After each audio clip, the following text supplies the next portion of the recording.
Canto I. From Hell, or the Inferno, from the Divine Comedy by Dante Alighieri. Translated by Henry Francis Carey. Hell, Canto I.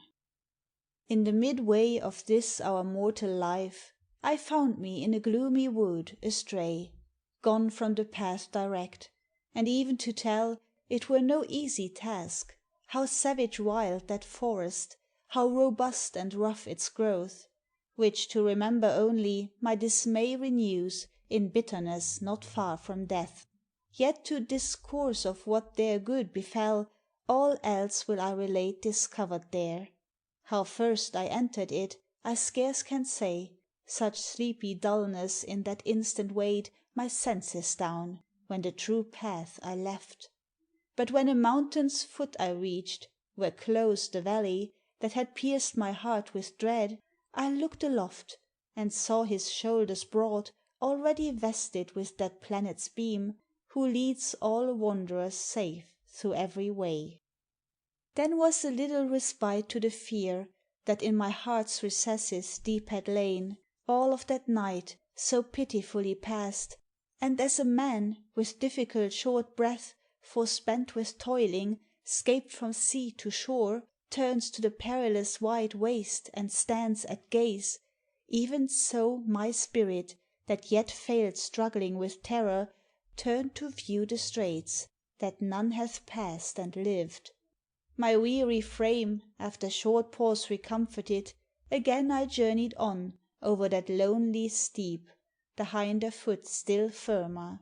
Scarce the ascent Began when, lo, a panther, nimble, light, And covered with a speckled skin, appeared, Nor when it saw me, vanished; rather strove To check my onward going, that oft times, With purpose to retrace my steps, I turned. The hour was morning's prime, and on his way Aloft the sun ascended with those stars That with him rose, when love divine first moved Those its fair works. So that with joyous hope all things conspired to fill me, The gay skin of that swift animal, The matin dawn, and the sweet season.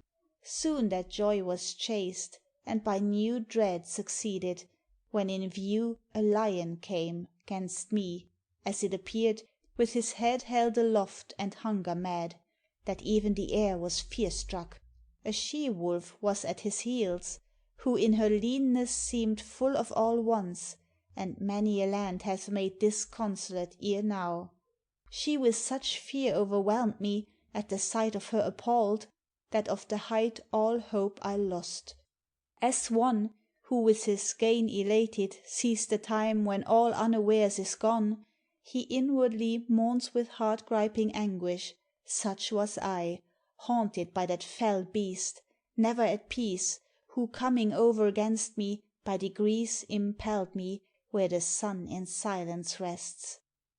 While to the lower space with backward step I fell, my ken discerned the form one of one Whose voice seemed faint through long disuse of speech. When him in that great desert I espied, "Have mercy on me," cried I aloud, "Spirit or living man, whatever thou be."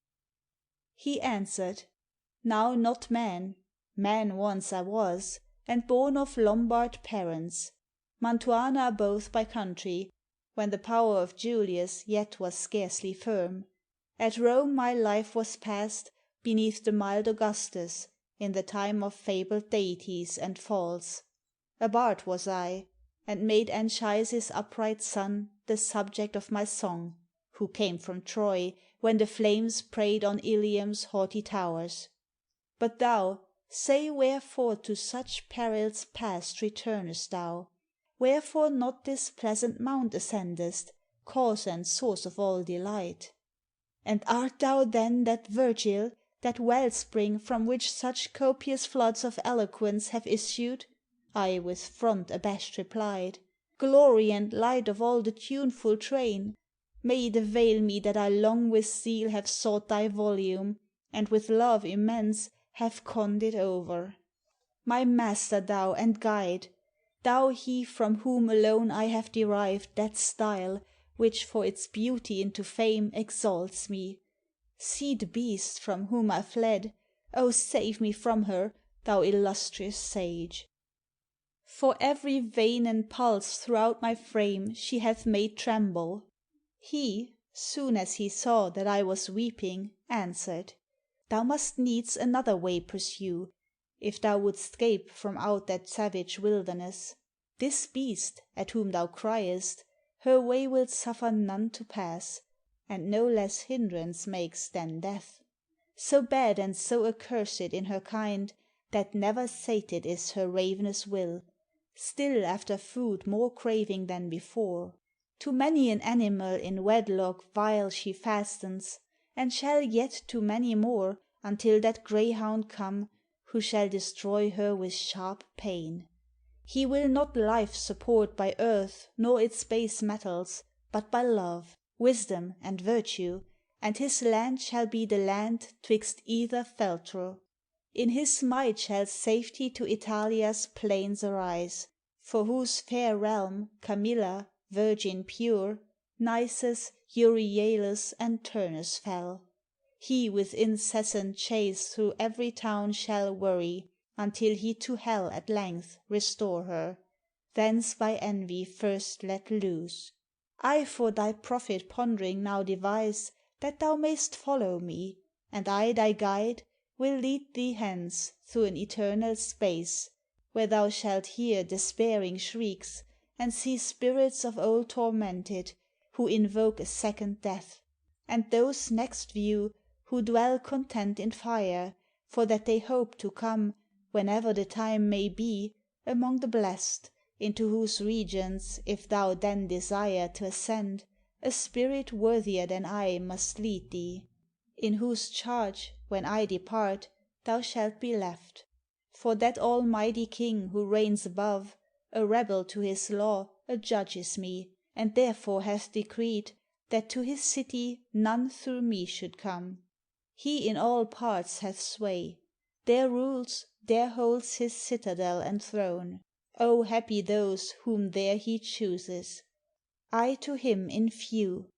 Bard, by that God whom thou didst not adore, I do beseech thee, that this ill and worse I may escape, to lead me where thou saidst, that I St. Peter's gate may view, and those who, as thou tell'st, are in such dismal plight. Onward he moved. I close his steps pursued. End of poem.